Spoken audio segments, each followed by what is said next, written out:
Welcome back to Horn Takes Live. I am Sean Redfern, and I am joined from the cheap seats tonight by Steven from Fanatic Perspective. Steven, how are you doing tonight, man?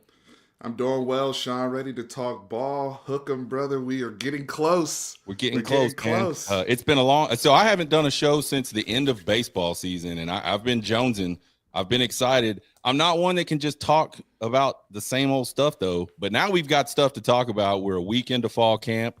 So there's a lot going on with the Texas Longhorns. We'll talk a lot about Arch Mania tonight. We'll talk about some questions on offense and defense. We'll go through the schedule a little bit, see what we think that schedule looks like, what the win-losses look like at the end of the season. But before we jump into all of that, got to take care of a little bit of business.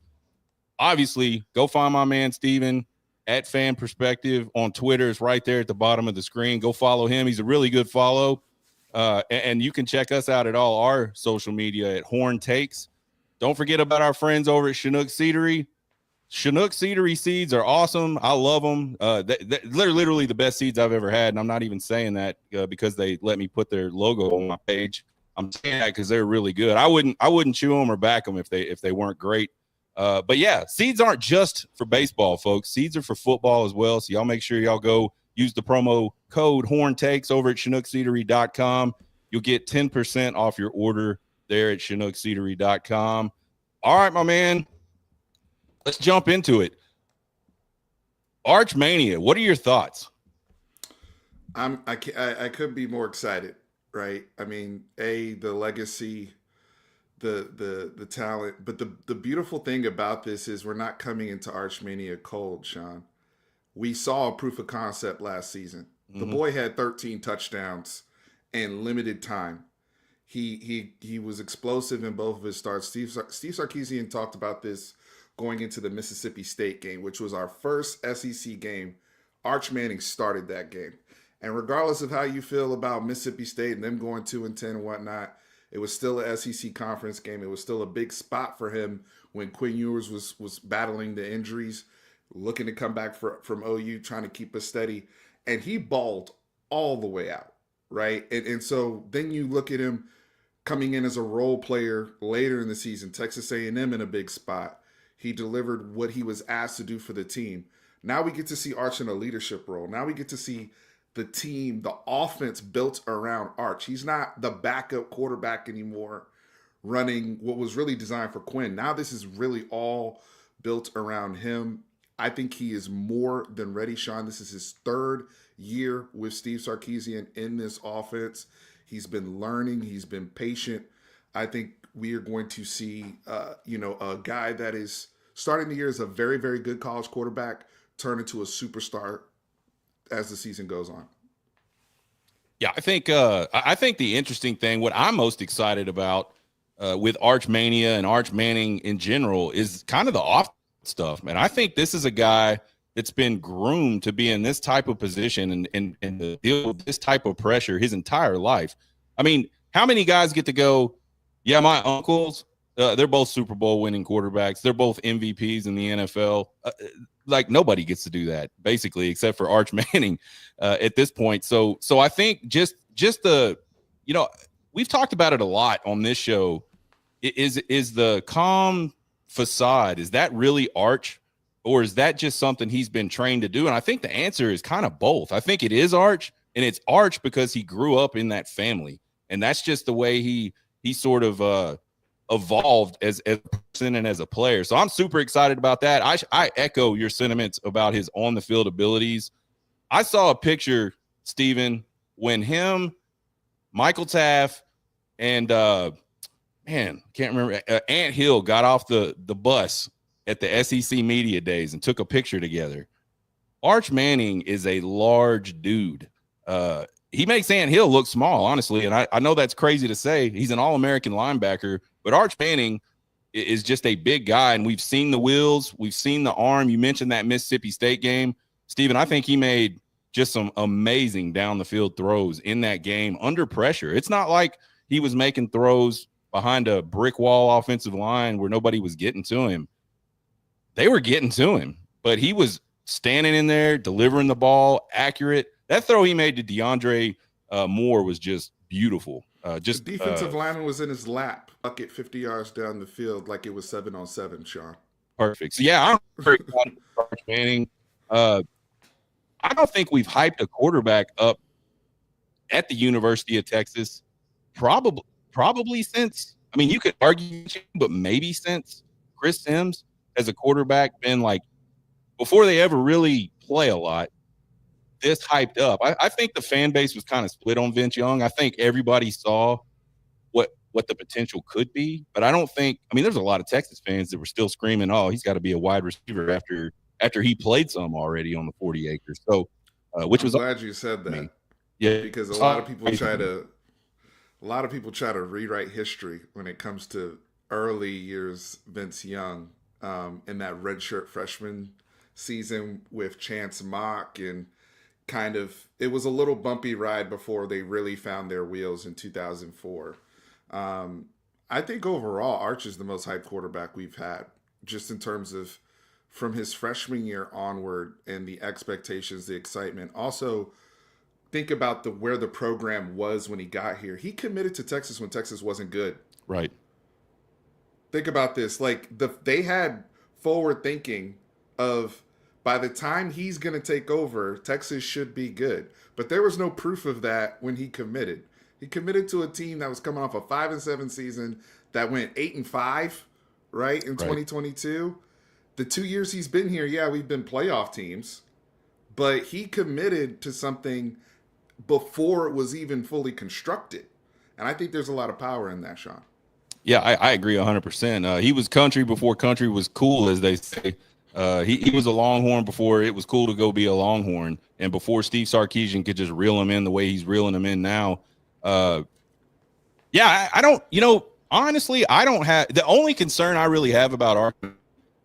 It's even really about Arch Manning. It's that the fan base is going to turn on an Arch Manning if, for some reason, he doesn't come out and throw for 350 yards and 4 touchdowns in the opener against Ohio State. Like if he starts to struggle in any way, there's going to be people, and I know they're the fringe. I know they're not the main core of the fan base, but there will be people that start running mouth about how, we told you so, Arch Manning, this, that, and the other. So, but yeah, I couldn't be more ecstatic about who is stepping into that starting quarterback position to start the 2025 season.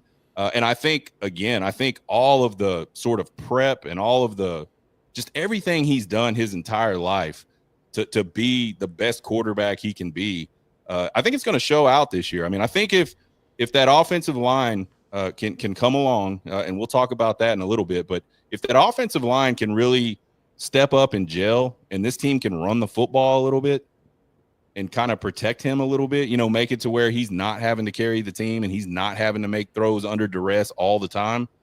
He is a really dangerous weapon for sure. It's interesting. So were you a Arch Manning truther in high school, or were you kind of more reserved about what you thought about him? What was your, when they were recruiting him and there was all the talk about, oh, he might go to Georgia, he's coming to Texas, and then when he committed and people started saying, oh, he's just a 3-star with a 5-star name, sour grape stuff. What was your thoughts on Arch Manning before he ever stepped foot on the 40 acres? I've been as high on Arch as anybody. Just forget the competition for a second. When you look at, again, the pedigree that you talked about, the training, the access to information that nobody else has access to. This goes for a lot of people that have NFL, whether it's an older brother, whether it's a parent, whether it's an uncle, you have an advantage in terms of just the mental preparation, the football IQ, all of that. And so when he was at Isidore Newman, his uncles came from there too. So if we're talking about competition in Louisiana, them plus Odell Beckham also played that same competition. And I don't recall people worrying about them the way they were worrying about Arch. But it was the name of the game where we are with social media and games being televised and all those type of things. That wasn't the case when Eli Manning was coming out.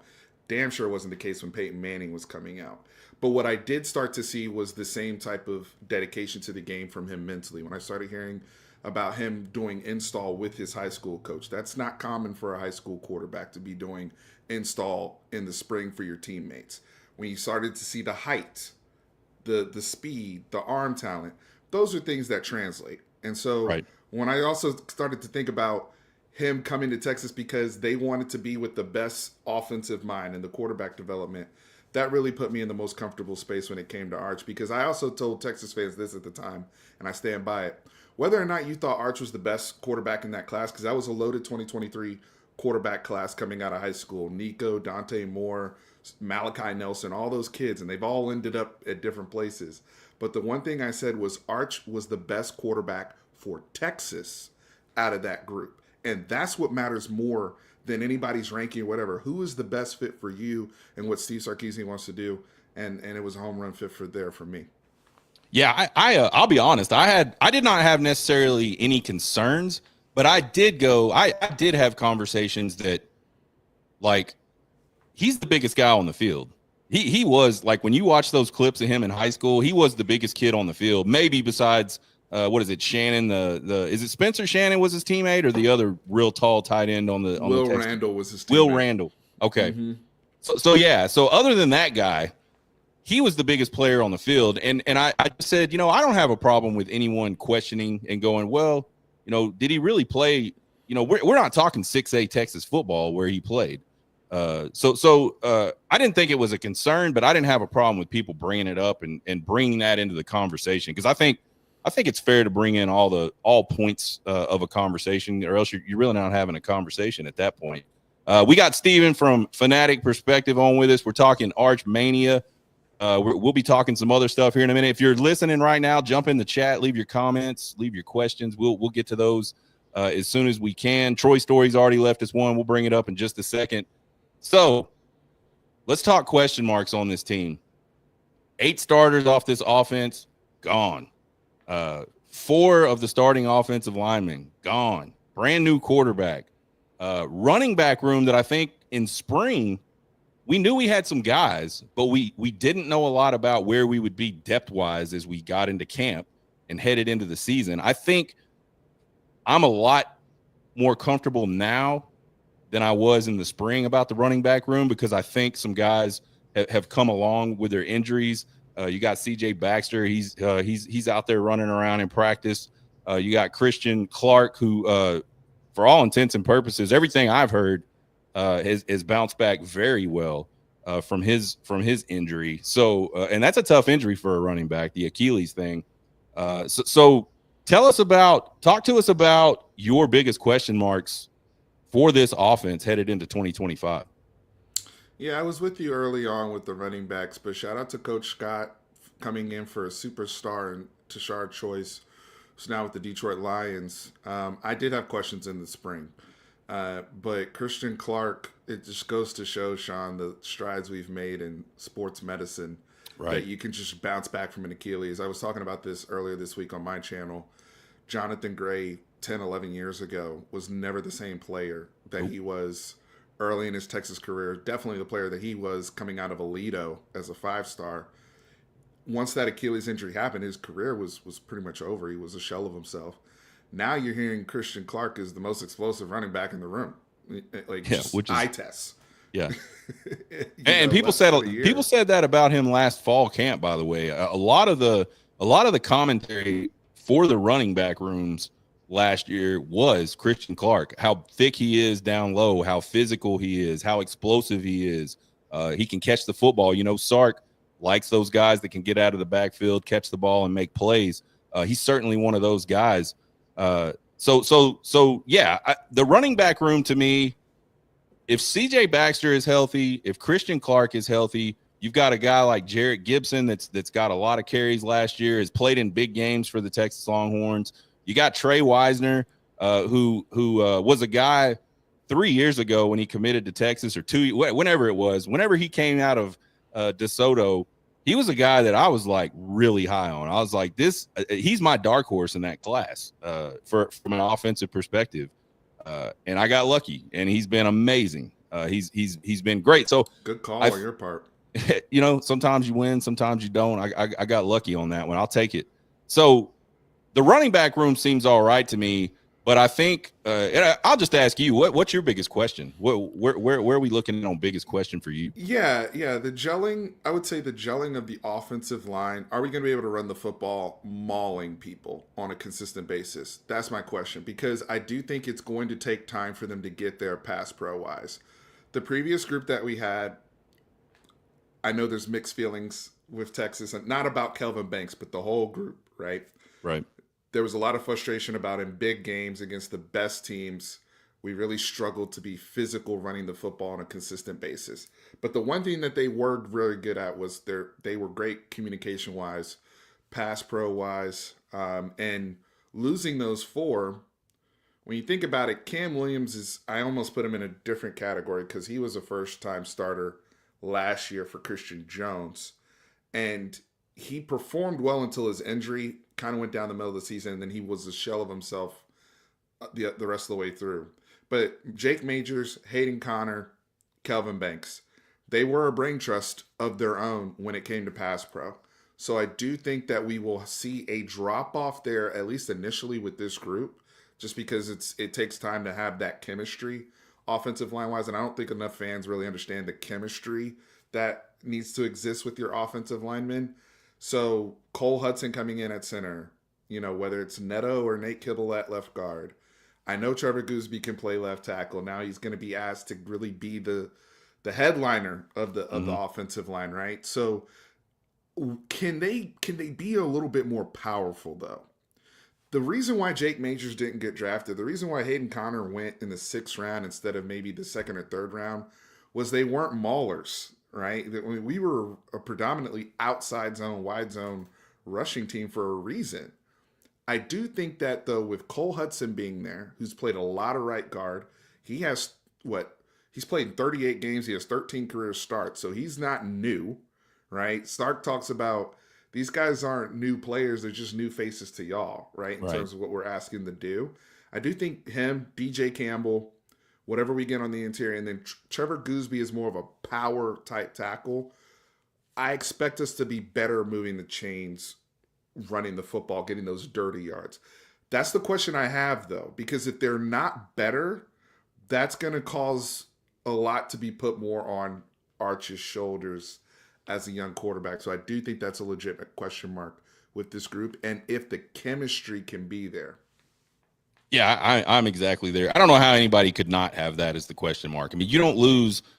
You mentioned most fans don't understand exactly what it means to lose 4 guys off of your offensive line. That is huge. And I think the guys behind them, the guys that are coming up now, very talented, obviously very talented guys.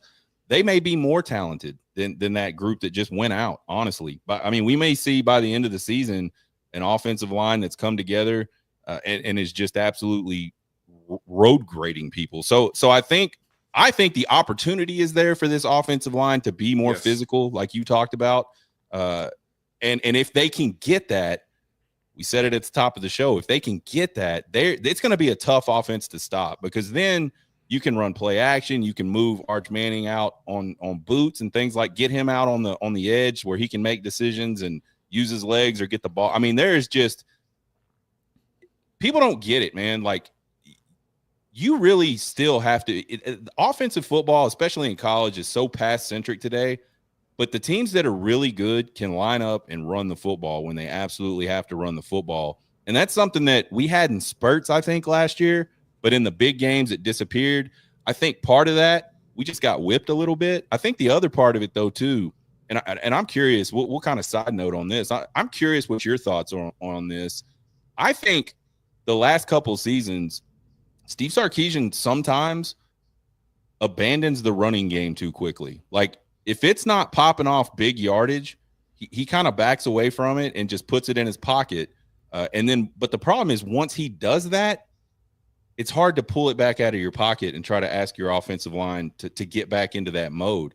Sometimes I think, and I think this is something maybe he'll have to learn, sometimes you have to play that game that's 10-3 at halftime, and you've only got 100 yards of offense at halftime, and you sometimes just have to keep sticking your nose in there. And then eventually, as the game wears on, you start to get people tired, and then you start to pull off the chunk plays. I mean, we saw Nick Saban do that constantly at Alabama. We saw a But lot of big games. we saw Sark do it to Nick Saban in Tuscaloosa, but that hasn't been consistent. Right. That hasn't Yeah. been like they finished the game running them off the field at Alabama, and Right. that was an Alabama team that went to the playoffs, okay, and won the SEC. Mm-hmm. So that's the frustrating part is that we've seen him do it, but he gets away and he gets back to his screens and the bubbles and the Sark screen to the running backs, and it's east west, Mm-hmm. and it's very very like, and they almost kind of think, oh well, that's kind of our way to extension of the run game. No, physicality matters, and you're Yeah. right. Sometimes running the ball on first down and it's 2nd and 8 or 2nd and 7, it's not the worst thing in the world versus a Georgia. It's a body blow. It's a small one, but it is what it is. It's not a negative play on 2nd down. It's not an incompletion. It's not a sack. It's not a turnover. And that was some of the frustration I think we saw, especially in that first game we played versus Georgia in Austin, where they just completely tucked their tails in the first half and were like, oh, you like you said, you have to continue to show that. That's what's going to build. You said it perfect. That's what's going to build your bootleg concepts, all of your deep stuff. You earn the right to do that stuff by having the opponent respect that. It's all Right. you need. And so I think the consistency there from a play calling perspective, I also think arch movement wise will help Sure. entice some of that. And I'm not talking about running arch on design runs. That's not what I'm talking about, because some people are so excited about that after UTSA. I don't think that's a method. I think that's something you want to do very sparingly and when you have certain advantages on the defense, even with his legs. But what we're talking about more so is arch moving outside of the hashes, outside of the pocket. Some of that stuff wasn't necessarily on the menu with Quinn, right? And so there were some limitations where I don't think Sark was full menu as a play caller, especially when Quinn was injured and Right. his movement was really limited. So now all that stuff's back on the table, Sean. And so I think they help each other too. Sure. Yeah. So it'll be real interesting to see how quickly this group can gel. Because I think we're going to see some. I think there's going to be some challenge. There's going to be some parts of early in the season where we're just kind of like, oh my god, like that was bad. Because we saw it some last year in the pass pro on the right side. Late into the season, we just saw guys just confused, and it wasn't physical problems. It was just they weren't going the right direction, and they let people in like clean a lot toward at the end of the season. So there's going to be missed assignments, and it's going to cause negative plays, and we just hope it doesn't cause like turnover type negative plays. It's just a negative play, and we could punt and live to play another game or another down. So yeah, it'll be that's, to me, that's the key, and that's my biggest question mark. And I think it's huge. And I did a poll on Longhorn Twitter, and I think it was like 75% of the people that responded, over 150 people responded, I believe. 75% of them were offensive line, and I think if you didn't say that, some people said they questioned the wide receiver's ability to be explosive. That was one of the choices I put. I've heard people questioning that too on in my Yeah, community as well. I don't know. I don't know if I feel that. I mean, we'll find out, but I feel like they're pretty explosive. I mean, you got Ryan Wingo who we've seen. You got DeAndre Moore, who we've seen get behind people and catch the ball. Got two really, really good 5-star guys coming in, and then you've got some sort of guys that are just kind of hiding in the bushes, kind of waiting for an opportunity that have shown in practice that they're really, really think, solid. Though, Sean, I think some of our fan base has gotten a little spoiled by the speed.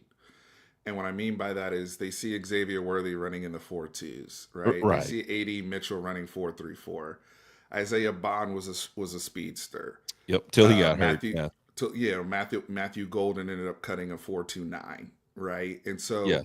when you look at every year we've had this track guy, like, do we have a receiver right now that's going to cut a 4.29? Probably not, unless you're you're thinking about like Ryan Niblett on the offense. I mean, even Jaden Blue in the running back room was a speedster. but that doesn't mean that you don't have explosive talent. It doesn't mean that they can't beat man coverage, beat whatever need. I don't have any concerns with the receivers. I actually think they're a deeper, more polished group potentially, especially when we think about development in Chris Jackson's room.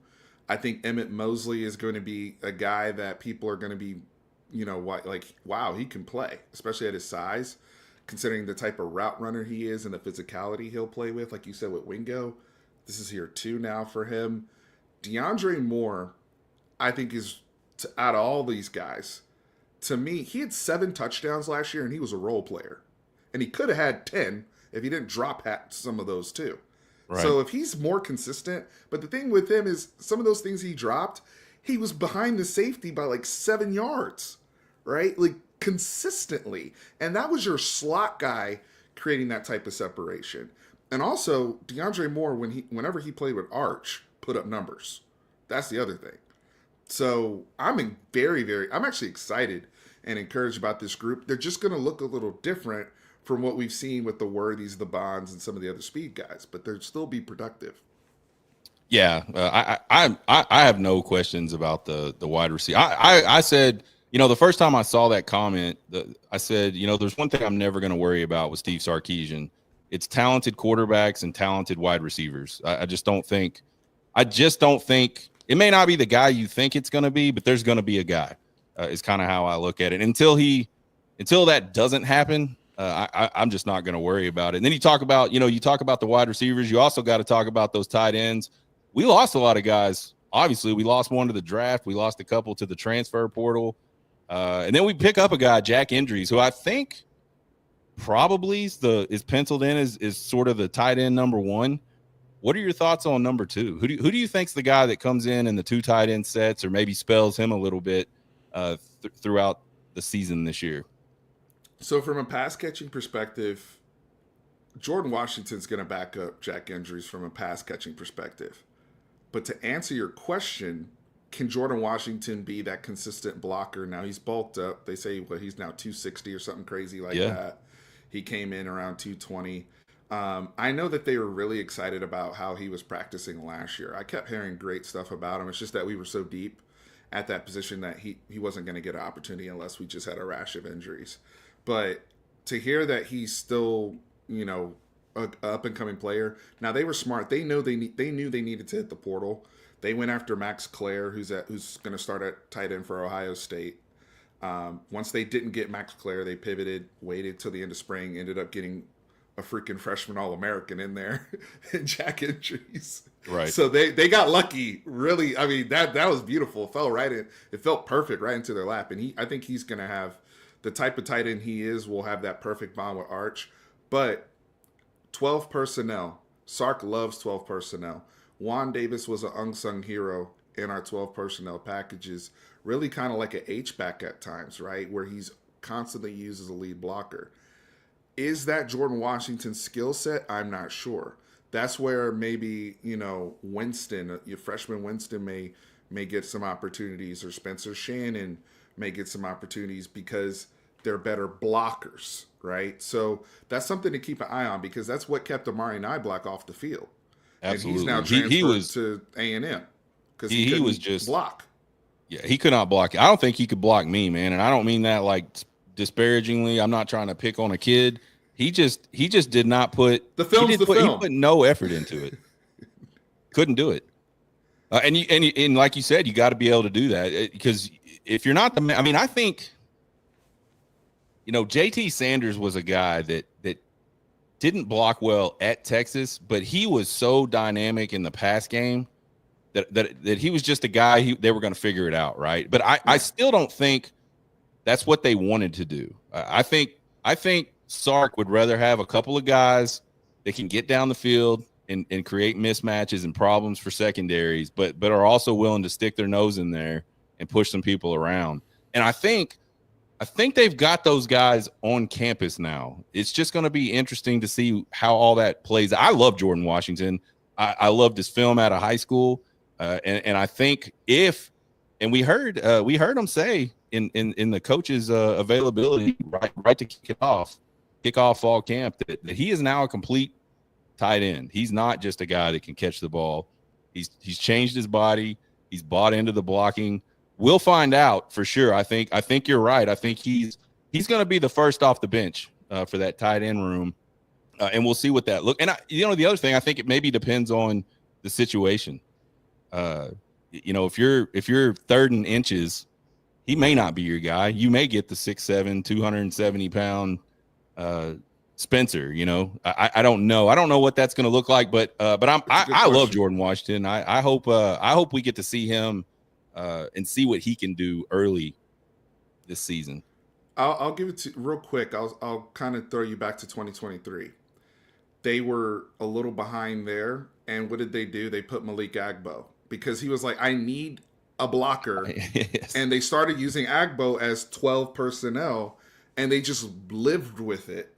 Right. With between him, because Gunnar Helm wasn't a great blocker too, or else they would have just had, JT Sanders and Gunnar Helm all the time. But once Gunnar Helm took over for JT Sanders in 2024, the thing that kind of benefited them was Juan Davis really stepped up as a blocker. So they didn't you didn't see much Malik Agbo as much in those packages. Like if you go back and watch Georgia, Ohio State playoff games, Juan Davis is pulling almost every play, power, counter, everything. So I do think in a perfect world, if Jordan Washington is that guy blocking, then he's going to earn snaps just because Sark loves running 12 personnel. Yeah. So he'll be on the field with jack injuries, and that could create mismatch problems in the defense, even in the passing game.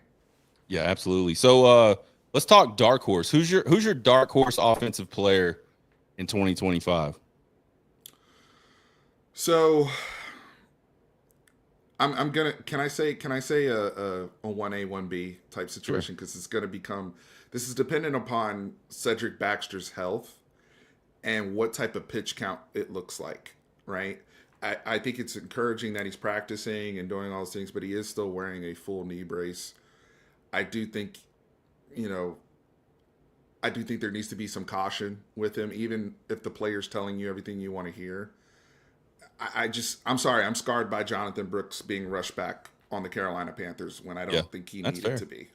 So with the luxury that we have, if Jared Gibson has made the strides I think he's made, especially with ball security and just being decent in pass pro, that should be your hammer in short yardage, because we know he can what he can do with his pad level. So that would be one guy that could potentially have 10 touchdowns just at the goal line, like something like that for this team. If not the case, the other person I'm going to throw out there is a freshman by the name of Michael Terry. And the reason why I'm throwing out Michael Terry, even over some, we have McCutcheon, Lockett, French, all these high-profile guys. But the difference with Michael Terry is Steve Sarkisian, in his pitch to Terry when he was coming out, told him, I've never had a player like you. You're a unique type of player, because he really looks at Sean McVay and looks up to Sean McVay of the Los Angeles Rams, and he told him, he's like, you're like Puka Nacua. And Puka Nacua is a very physical receiver who lines up all over the place, in the backfield, at tight end, at H-back.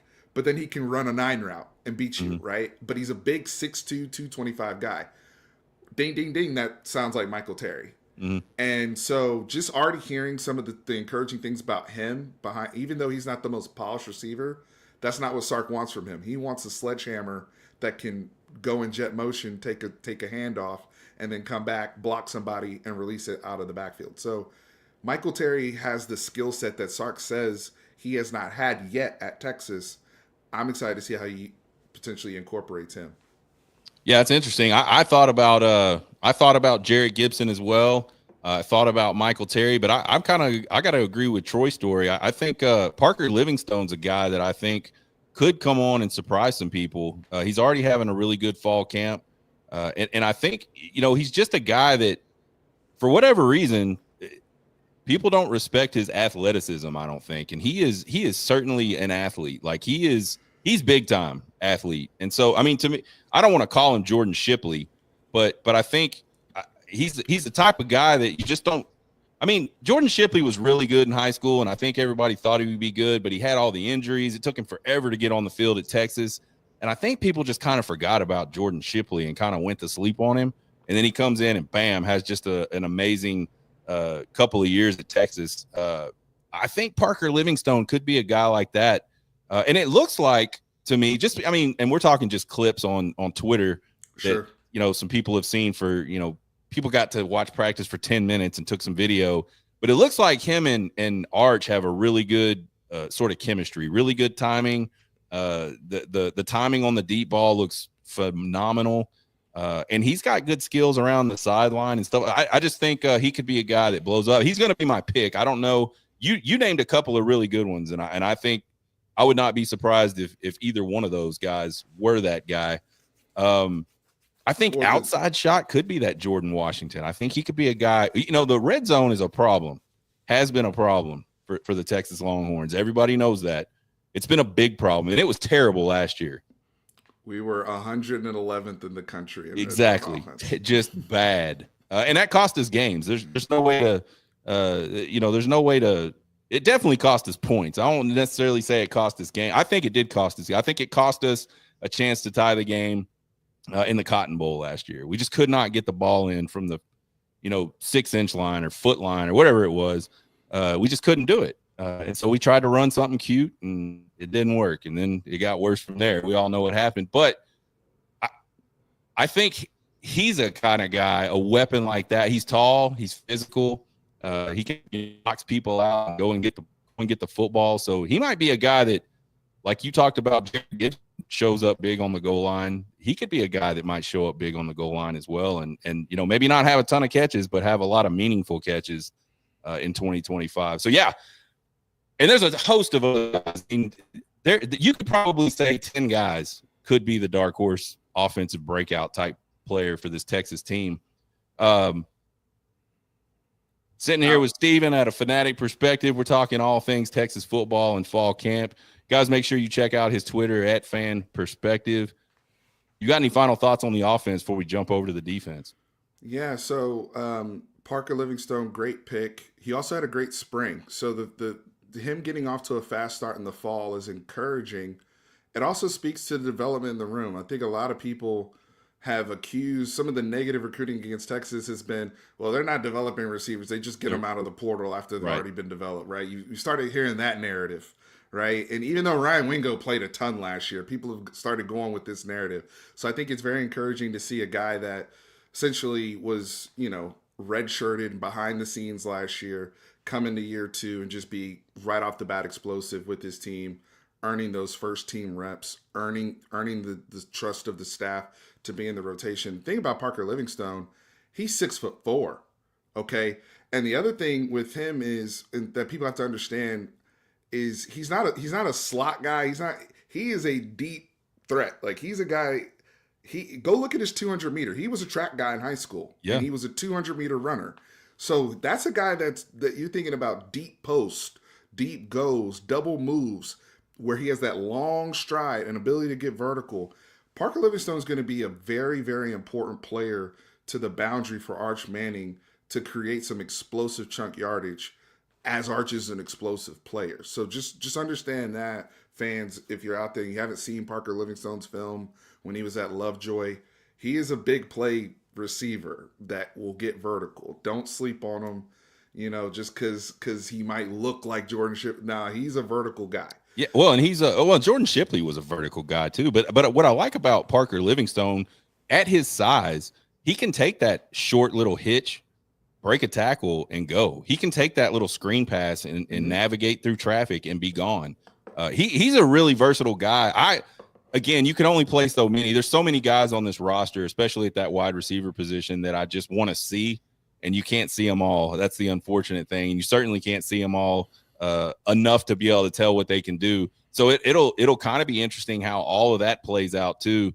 I think for me, Ryan Wingo, DeAndre Moore, I think they're in. I think you'll probably see the kid out of Stanford be the starter at the beginning of the season. But I think, and what I hope is that now Steve Sarkisian's comfortable, because we've heard him say this the last few seasons. He didn't rotate guys at wide receiver a lot because he didn't think he had enough guys to rotate at wide receiver. So what I'm hoping we see a little bit this year is some more confidence in that room. Maybe the talent level stepped up, the preparation has stepped up. And now he's got 5-6 guys that he can throw out there and be confident in. So we'll see again. We'll see real quick, I think, up in Columbus how that goes. Switching over to the defensive side, Darkhorse or not Darkhorse, but what's your biggest question mark on defense, Steven?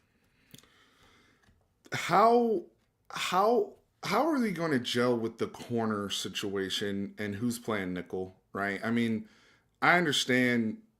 Look, it is rave reviews about Littleton as a freshman coming in, the kid out of Florida. He's been Mm-hmm. just earning everybody's praise playing nickel in practice. We've heard, but we've also heard they want to have a big safety there, that they want to be more of a big nickel, and they honestly wanted Jelani McDonald over there. We've heard Michael Taft taking reps at nickel. How does that shake out? Because your previous nickel was Jalen Gilbo, and now he's supposed to be moving to the field, but Kobe Black's coming along, right? The Wardell Max of the world are coming along. A lot of competition there, but a lot of guys that we have not seen, in action. And I think the reason why they're spotlighted is because of the first opponent. We're going up against a team that has elite weapons. They're playing a young quarterback and young running backs, but where Ohio State is elite is Jeremiah Smith, Mylan Graham, Brandon Ennis, Carnell Tate, Max Clare. All 5 of those people we're going to have to defend. So I'm thinking, are they manipulating this just for the first game to get by, and then they'll try to figure things out in September? I feel like that's where they're kind of edging at, because it's been very interesting to hear the combinations of people and where they've been practicing and how they've been moving them around. And I'm curious to get your take on the secondary room. Yeah, I think cornerback for me was again. It's to me, it's as similar as the offensive line on the offensive side. I don't think you don't lose the Thorpe Award winner, and you don't see a guy like a returning starter like Manny Muhammad, like that just kind of. I don't even think he struggled down the stretch. I think a lot of what happened to him late was just the position he plays in that defense, and the fact that we were so far ahead of Clemson that we weren't even playing like typical coverages. We were playing more soft coverages and things like that. And so to the person that just doesn't understand what's happening, it looked like he was getting torched. In reality, he was kind of playing a spot on the field, and they made some really good throws and some really good catches against that zone coverage. But I think we're not as high on Manny Muhammad coming into this season as we probably were coming into last season. And so really, you've got a Thorpe Award winner that's out, and then you've got a guy that you're not sure what you're going to get out of him in Manny Muhammad. We don't, maybe he turns the corner and this is a great year for him. It's a contract year for him. I'm sure he's been working hard all off season to get ready for this year. Maybe it clicks for him, but maybe it doesn't. Maybe we see the Manny Muhammad that's a little bit inconsistent. So you've got that. So certainly and then you throw the nickel in there, which is such a big part of this defense, and is generally a cornerback type, or has been for the last few years. And it's really interesting that they started spinning some safeties down into that position this fall, because I had a conversation. I think I was either talking to Eric Henry of Horns 247, or I was talking to CJ Vogel of On Texas Football about how I had just a sneaky suspicion that they were going to start spinning safeties down into that, because they have so many of them. They just have that safety room is probably the most talented safety room we've ever seen at Texas. It's insane. It's crazy. If they could all stay healthy, like, you got to find places to put some of those guys. Why not put them in the nickel? Was kind of my thought. And I think Jalen Gilbo is a guy. A lot of people kind of question moving him to the outside. I question it less than I did Jahdae Barron, because of how good Jahdae Barron did at that. I was kind of like, what? We're going to move Jahdae Barron to the corner, to the true corner? That sounds like not a great idea to me. Just based off of what I saw. But he did so well. And Jalen Gilbo's a guy that kept Jahdae Barron on the bench their freshman year until he got hurt. So he is a talented player. I think he's going to do great out there. I think, but still, we just don't know. How good is Black? How good is Wardell Mack? What can they really do? I think we'll see like you said, we're going to see a lot of different combinations against Ohio State. I think. I think what they'll opt for, though, is as much experience as they can get out there. So if that I means agree. spinning a safety down to that nickel position and bouncing Gilbo out, that's what you're going to see. I agree. And I think whatever you see versus Ohio State will be different when they play San Jose State. And Sure. they're trying to evaluate going before the SEC. I think they have a plan to for exactly for Ohio State, right? Versus everything else. So with that being said, though, Dwayne Aquina, the marriage of Dwayne Aquina, him coming in here with PK, right? Because when PK's really been at his best, it's been having the back end comms in full lock sync with his front seven. That's where he was known for at Washington with him and Jimmy Lake. Then at Texas, we really started. We improved that second year when Gary Patterson came in and became the. A lot of people don't know this, but he was really kind of the comms of the secondary before they handed it back over to Terry Joseph. Now Dwayne Aquina is like the main. This is his baby, and we love Coach Aquina. Right. He's notorious or famous for cross training all these guys. Mm-hmm. Going back to Michael Huff and Vasher and all those guys. They all played nickel. They all played corner. They all played safety. That's right.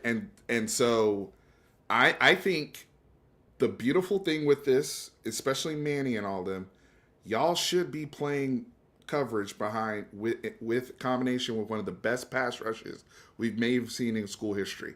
And if they can be ball hawks and have maybe the patience to be a little bit more aggressive because the ball's coming out so quick, that may benefit all of them. Yeah. Yeah. There's no doubt that this front seven, this front four, if the defensive tackles, and we don't know a lot about them, we know they're big. We know they are very big. They are very athletic. Now, does that translate to dominance in the middle for a third straight season in Texas? I don't know. We'll find out pretty quick again. But if it even lives up a little bit to the hype of the last 2 years interior, that edge group is absolutely ridiculous. There are guys in that edge room that may not see the field at all this year that would have been starters 3 years ago on this Texas defense. That is how deep this room is. And I think Colin Simmons is just about to absolutely go off. I can't wait to see him in a more consistent role. We saw him early last year. We saw his snaps go up a little bit as the season went on. And then towards the end of the season, we really started to get a taste of wow, this is what Colin Simmons can be over and over. And he's just he's elite. He's one of those guys that if everything keeps going right for him, he will be a first-round draft pick. He may be the first pick in the NFL draft. He's in a coveted position, and he's damn good at it. So, yeah, I think the secondary is a big question mark because there's going to be a lot. It's great that Michael Taft is the quarterback, so to speak, of the back end. Having him come back is huge for this secondary, but I really think where the secondary gets helped out just insanely is that pass rush off the edge, which we have not had up until last season almost at all under Steve Sarkisian, and now we've got it. Everything else is in place. I think that linebacker room is deeper and better than it's ever been.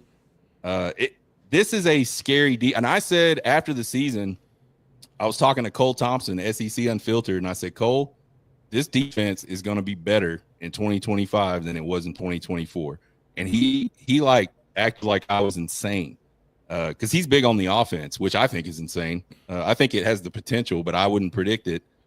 So it's going to be I do think this defense is going to be better in 25 than it was in 24, which is saying a lot because they were good in 24. They were very good in 24. They may not be better statistically. I do think talent-wise, they will be better in big games, turning the ball over, being the creating negative plays. And I do think that they have more options in the secondary, just across the board, right? Married with the pass rush, it's going to be. By the time we're up in SEC play, I think it's going to be really, really humming. My thing with this defense from 2024, and this is just a nitpick, but being clutch, like in the moments where I had to have it, They gave it up sometimes. Yeah. I mean, the Georgia overtime, regardless how you feel about it, they gave up a touchdown in overtime on the The first possession. Georgia first drive of the second half, when you knew they were coming out without Carson Beck and you knew they didn't really have a plan for that, they let that guy, they ran a high school offense right down the field and got a touchdown. Knowing they're limited.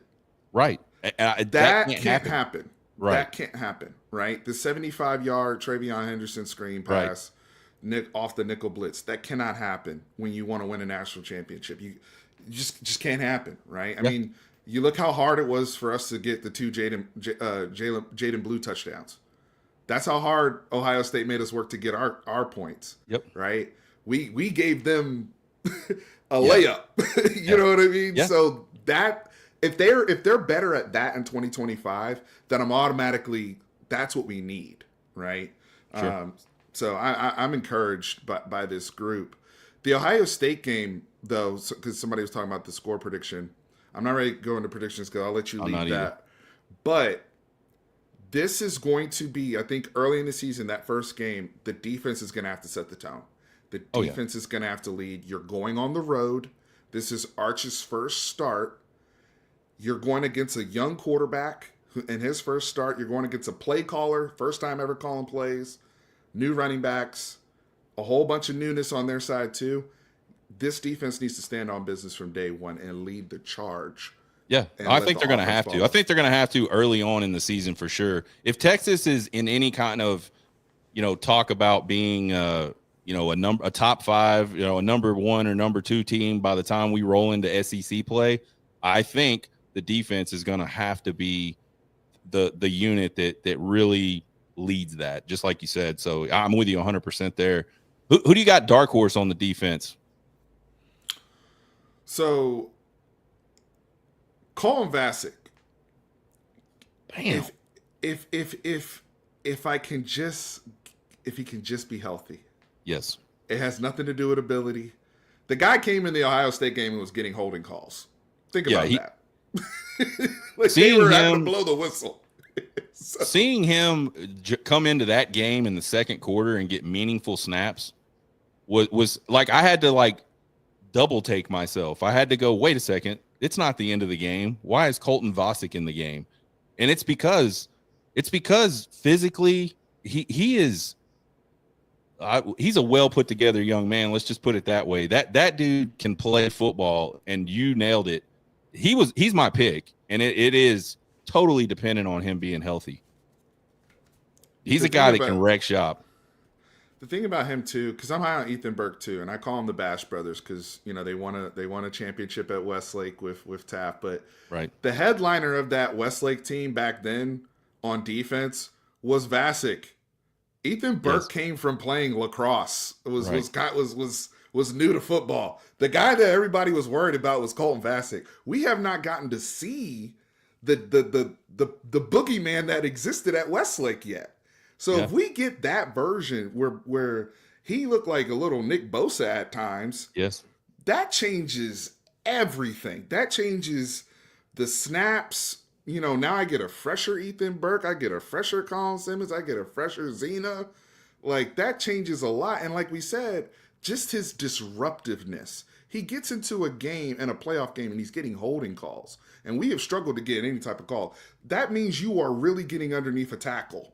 To where they're holding on for dear life. So I'm excited for him. Since you said since you wanted to go Vasek, I'm also throw out Leona Leifau. I know he's a starter, but what I'm hearing in terms of his ability from a coverage standpoint is very, very important, because I think we want to be very multiple with how we use Anthony Hill. This is a guy, Anthony Hill, his freshman year had 5.5, 6.5 sacks, and we were using him a lot on the edge. Mm-hmm. Then when he became a full-time linebacker, he still had 8 sacks. Mm-hmm. So I want him to PK has done a great job not taking away his ability to go hunt, but also still be able to play coverage. Mm-hmm. You get that benefit if the guy next to him can do the coverage stuff.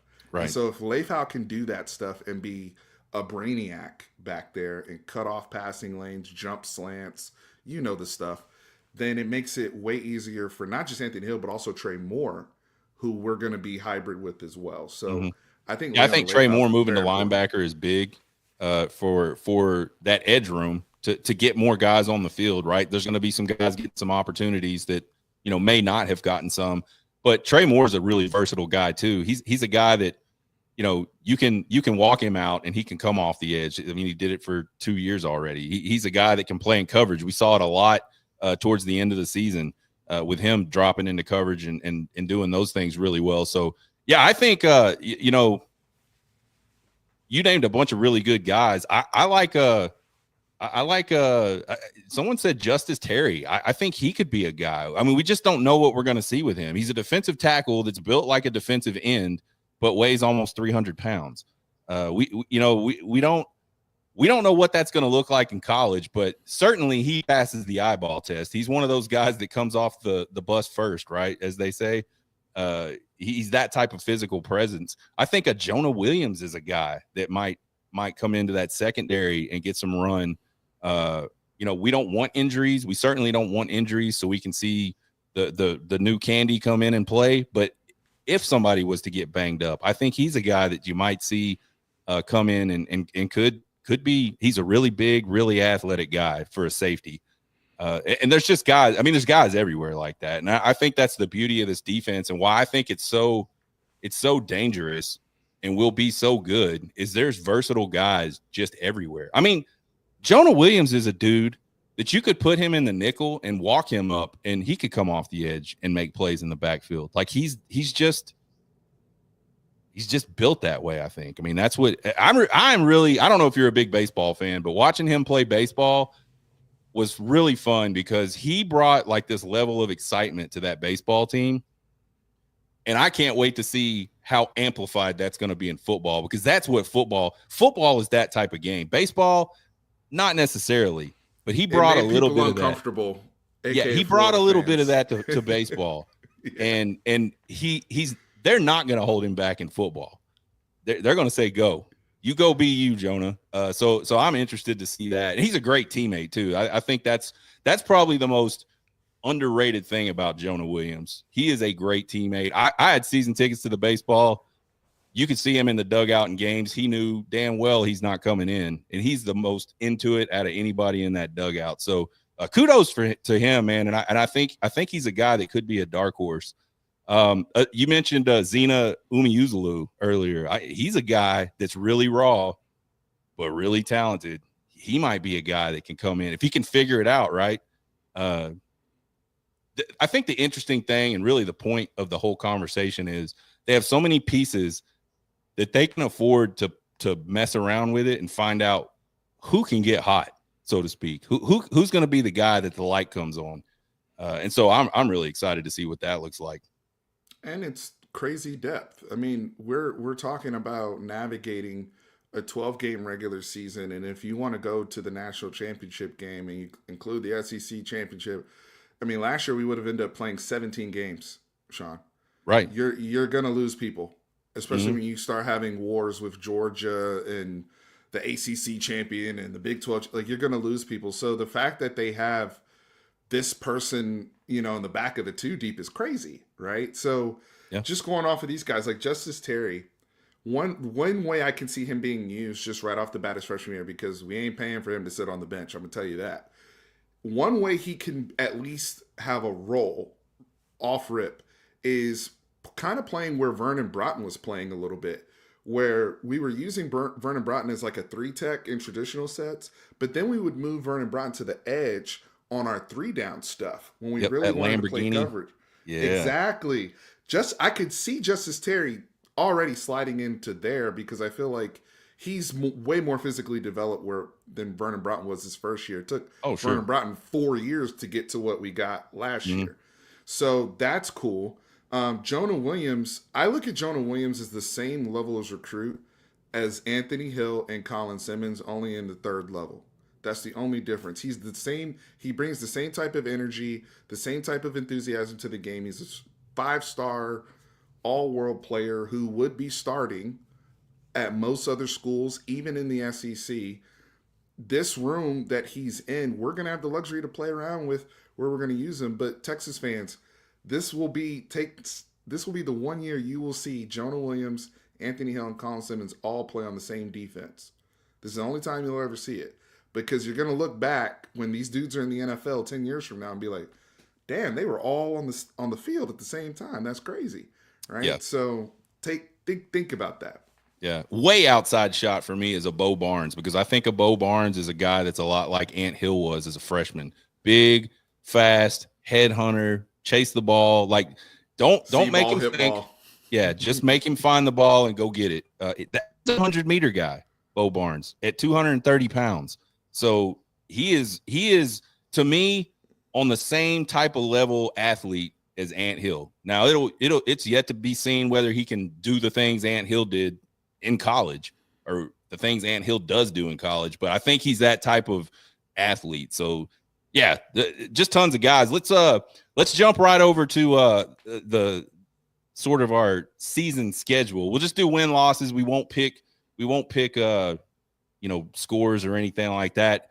It does not start off easy. On the road, August 30th at Ohio State, the defending national champions for the second year in a row. We got to go on the road and play them. Who you got winning that one? What's Texas's record that weekend? I think we're going to start off 1-0 because of this defense. Improved special teams is what we need to be paying attention to in a game like this. Last year's game, or the Cotton Bowl, right? Because we're playing the same opponent that ended our season. So we're playing them back-to-back games. But in the Cotton Bowl, the game was 28-14, so it was only 42 points total that were scored. I do believe we will hover around that same area. I think Texas wins 21-17. I don't look at this as a game where I don't think we're going to open up full menu offense. I'll be honest with you. I think Sark is going to lean on the defense. And hopefully now that we have a punter and we can actually play field position, we'll be able to take our shots when they're there against the Ohio State defense, which is also very strong. I think it's going to be a very defensive game. I do too. Texas will be able to pull it out. I think that's 100% a fact. It's going to be a defensive struggle. I believe we may be wrong, but a lot of times you say that, and then somebody blows up and scores 40 points. But yeah, I think Texas will be 1-0 after that game as well. Then we go home. We got San Jose State, UTEP, and Sam Houston before we kick off SEC play. I think it's safe to say we both think they're going to be 4-0 at the end of that. Is that fair? Yes. Fair enough. All right. And then this is a game that a lot of people kind of have as a trap or a tough game for Texas. They go on the road to Gainesville in Florida. Are you buying the Florida hype? If DJ Lagway is healthy. Yeah, see, that's the problem. He's never healthy. He's never healthy. I keep hearing about him in a walking boot last week. I'm like, y'all don't even have pads on. What's going on? How's he already in a... He had shoulder problems in the spring, all these type of things. I'm buying Florida if he's on the field because he is an elite deep ball thrower already, and it's perfect for Florida can run the hell out of the football. That's one thing they will be able to do, and they will be able to run the ball against us. They ran for 200 yards against us last year, and they didn't even have a quarterback. Now, granted, it was a lot of hollow stats, hollow yardage, because we were able to just run it up on the other side of the field. But to be fair to them, they ended up winning out after our game to go 8-5, and really save Billy Napier's job. They beat Ole Miss, they beat Miami, LSU. Yeah. And so now the thing is they got Miami and LSU before us too. They got two wars to fight before they see us. So because of that, I'm gonna take Texas in that game. I don't feel, I got to see how they look like against Miami and LSU to walk off of that. But I do think we'll have enough to get by. I think that'll be a very competitive game, though. Yeah, I'm a show me type of guy, and Florida has not shown me yet, and maybe they will. And Ben Hill Griffin, I don't know, but I think Texas is 5-0. Then we move into the Red River Shootout, and maybe that's a key too. Red River Shootout's the next week. Any kind of chance that Texas overlooks that Florida team in lieu of that Red River Shootout coming up the next week? So historically, it's kind of been the other way around, where we take our opponent actually seriously and we don't do prep until that week. So and then we kind of come in a little sluggish versus OU. And for those who don't know, OU does Texas prep every week until they play Texas. Whether like Michigan week, Texas, they will have a Texas install period, at least 15 minutes of their practice. That's how much they care about beating Texas. They love And it. that's been my thing though with Texas and OU in the past, and why OU has always been a little fired up in these games is because they take us way more seriously sometimes than we've taken them. It sure seems like that. Now, I don't have any kind of inside that's 100% a fact, but it sure seems like they care an awful lot about that game. Like, So and we I've do too, always- but I mean, they take it we like do. to another level. So I think as long as we respect, I've always said, as long as you embrace OU as if you're playing Bama or Georgia, you'll be fine in that game. Mm-hmm. But we haven't always embraced them. Like people are already trying to say, oh, OU's going to go 4-8 this year, blah blah blah, and like John Mateer's no good. To me, I assume that they're going to be great because that's the level of preparedness you need to have in that environment. If you've never been in that Cotton Bowl for that game, it is the biggest emotional swing you can witness in person. There's That's nothing amazing. to I prepare love you that for game. that. It's amazing. Yeah. So I mean, I'm gonna pick Texas because they're the better football team. They should be. I agree 100%. 6-0 after the Red River Shootout. Then they got to go on the road to Kentucky. And by the way, this Texas team does not play a home SEC game until November 1st. Mm-hmm. So they leave September 20th will be the last home game they play at DKR until November 1st, which is insane to me. But I guess when you have a home game, technically a home game, that's the Red River Shootout in the Cotton Bowl. That's what happens. So they go on the road to Kentucky. Any chance Kentucky has enough after two pretty probably, you say, close games, emotional games for sure, with Florida and Oklahoma, any chance Kentucky can do anything with this Texas team? They shouldn't be able to. Kentucky's always been a physical team under Stoops. I don't know what I'm going to get from Zach Calzada. Right. I mean, he balled out at old school in San Antonio. What's the Incarnate Word? He balled out at Incarnate Word and really got himself right. We've seen some of these A&M quarterbacks resurrect their lives post Jimbo. He might be another one, but I don't think they'll have enough firepower to hang with us. I think our offense by that time should be very, very good. We're back to the Sark roll out of bed minimum of 30, 35 points. I don't think Kentucky's gonna be able to hang with us. I think maybe that's a close one. I think it's a win, but I think it's a close one. So we'll see. We both got Texas 7-0 headed to my second favorite place, man. I got to go out to Starkville to watch baseball this year when Texas went out there to play. Man, that place, those are some good people out in Starkville, and I got tickets to go to this, and I probably will be making that drive. But regardless, Mississippi State, not a great football team, obviously. I just don't think there's any. If Texas is 7-0 on October 18th, they are 8-0 on October 25th. Yeah, Stark Vegas, the Cowbells. It'll be an interesting environment for Texas fans. I mean, Mississippi State should be better. I think they've some of the guys that got in the transfer portal. I mean, we'll probably see Darian Gillette, previously of Texas, and Brennan Thompson's out there at Mississippi State now. But is Blake Shapen the quarterback for them though? Blake Shapen, we've seen Blake Shapen 3-4 years ago, Sean. I mean, yeah, that's why Sark said, get these COVID guys out of here, man. Yeah. But he's one of the last ones. I think we should be fine with Mississippi State, but out of respect, though, for the SEC, because I do think that these are tough places to play, including Kentucky. I'm with you. I think some of these games, like Mississippi State, Kentucky, like some of these teams are going to cover. I'll say that. Mississippi State, because the Lions covered Georgia last year. Yeah, I mean, I think the lines will be really big for those games if Texas is undefeated headed into those games. For sure. Then Vandy comes to town. Do you think Vandy can repeat what they did last year? And what they did last year wasn't phenomenal, but they did beat Alabama. They gave Texas a hell of a game there in Tennessee, there in Nashville. And I mean, I think Tennessee ended up beating the crap out of them in the end, but I think it was close for a while. You know, it was like one of those where you saw the score early and you're like, oh my God, is Vandy, can they do that again? I got my I think doubts. yeah, I do too. I think Vandy getting Pavia, another COVID kid, and Eli Stowers back. Eli's best tight end in the conference.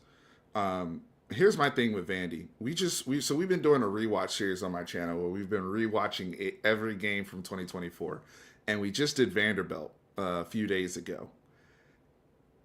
Dude, we should have beat the brakes off of them last year. Like every drive, we were moving the ball without problem until random holding call, Yep. horrible turnover, Crazy turnover. Yeah. inexcusable turnover would happen. But we had no problem running the ball on them. We had no problem throwing the ball on them. Like people were like we got everything we wanted offensively to put up well over 50 points in that game. We were at 24 in like the second quarter, and then we just went brain dead. Yeah. So as long like at home, we should be out of our own. We should be out of our own way. Like I'm not trying to be disrespectful, but watching the film, it was like clearly Texas just tripping over themselves in the worst times to make the game close.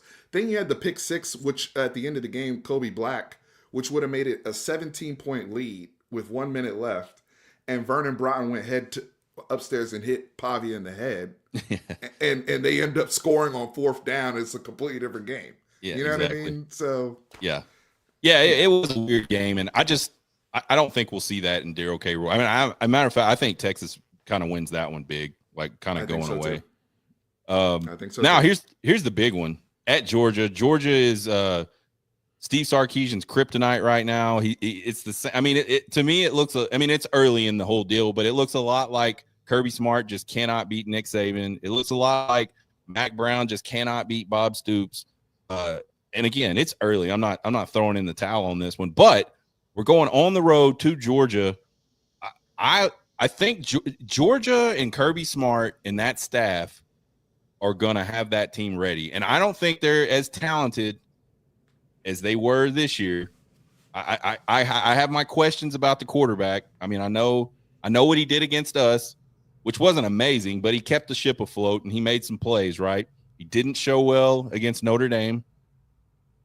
Is that kid, I think the question for Georgia to me is, can they get him ready to play like anywhere close to an elite SEC quarterback by the time Texas shows up? What are your thoughts on that game? I do have us losing that game in Athens. I'm with you on Kirby. I have too much respect for Kirby, and I think he's the same regard I have for Sark on the offensive side of the ball is the same regard I have for Kirby on the defensive side, and they're both Saban trained, Saban guys, right? And so the reason I'm skeptical about this game is Georgia still was able to run the football on us in both games well enough. They weren't running it great, but they ran it well enough. And to me, the way that they're built, Gunnar Stockton doesn't necessarily have to be a superstar. They just have to be able to run the football. And I do think Nate Frazier, who was the young back last year, was a freshman last year, I think he's going to be a guy this year. And they have guys. I think that's going to be a challenging game. I don't think Texas is going to go unscathed. I'm sorry. I mean, I don't either. And I mean, to me, this is the game. Yeah. I'm right there with you. I think I think it's a close game. I think it's a game. I wouldn't be surprised if it's a game that we don't lead late and a Kirby Smart defensive play gets them where they need to be and they figure out a way to win it. I mean, I kind of, almost like the SEC championship game, except, we didn't lead in that one until, I mean, I don't think we led at all once they scored that touchdown in the second half. I don't think we ever had the lead again. So I think we'll probably have the lead late and something happens. And I think Sark will have to wait until probably the SEC championship game to try to get that Kirby Smart monkey off his back. Then we got the Pigs coming in November 22nd. I liked that kid. What's his name? Jalen. Is it Jalen Green? Jaden Green? Taylon Green. Taylon Green. Yeah. Mm-hmm. I really liked him when I was looking at film of Arkansas last year. With another year under his belt, I think he's a guy that can at least make you think, right? And he's a guy dangerous. He's Yeah, he's dangerous. dangerous. He's a guy that could get loose and do some things to hurt you from a points perspective. But I don't like much else about that Arkansas team. Is Sam Pittman still going to be the coach by the time we play them? That's a great question. I mean, if Sam Pittman is not the coach during that game, then I would question why they brought Sam Pittman back for this season. Yeah. I don't know why you would go into a season with a mindset of, hey, if we don't get X by a certain time in this season, we're going to pull the plug on this guy. If you are thinking like that, it's time to pull the plug on the guy. Yeah. He's what he is.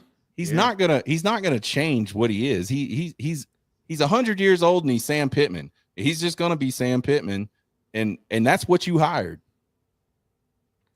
It's a rivalry game too.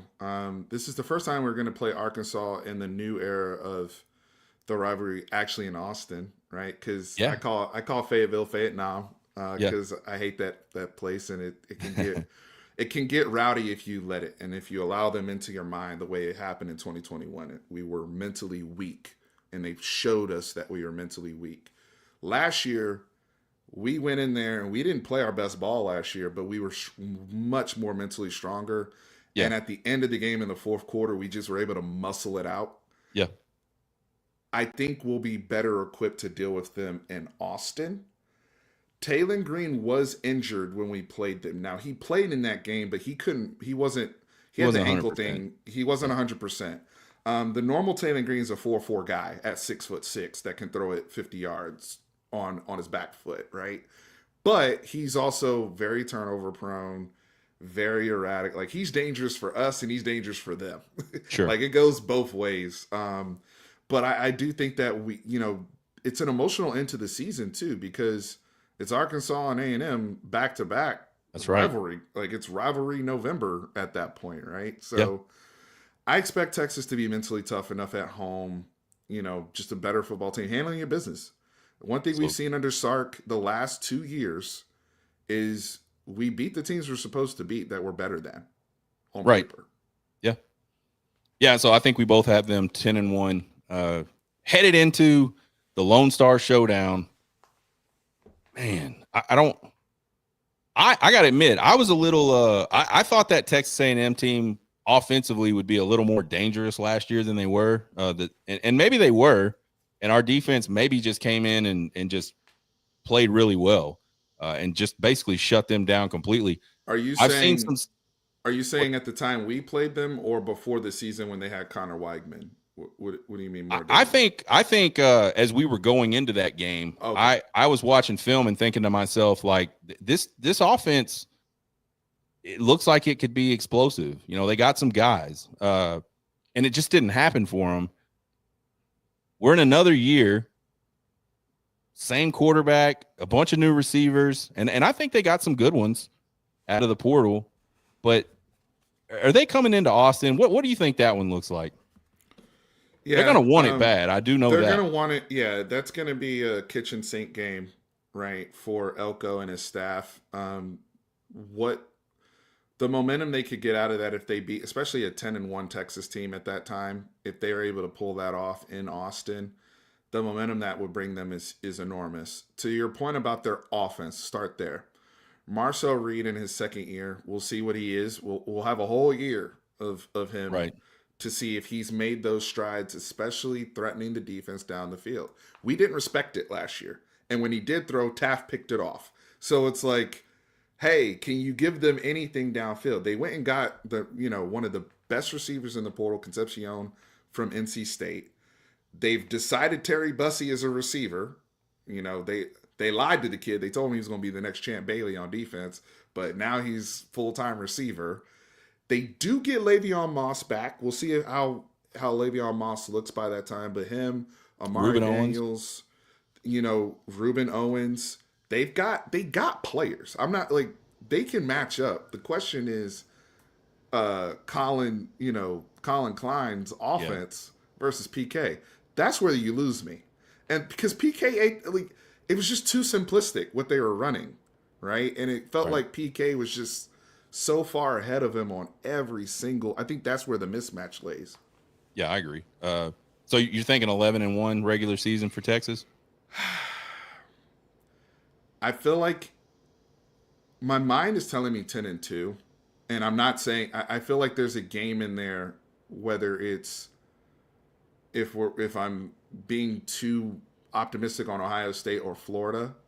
Maybe we don't pull. Maybe we go 1-1 in those. I Yeah, do think we're beating A&M though.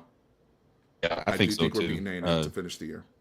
Yeah, I think. I mean, to me, realistically, 10-2, 11-1 looks right to me. It would not to see this team win them all. I just don't think that's going to happen. I think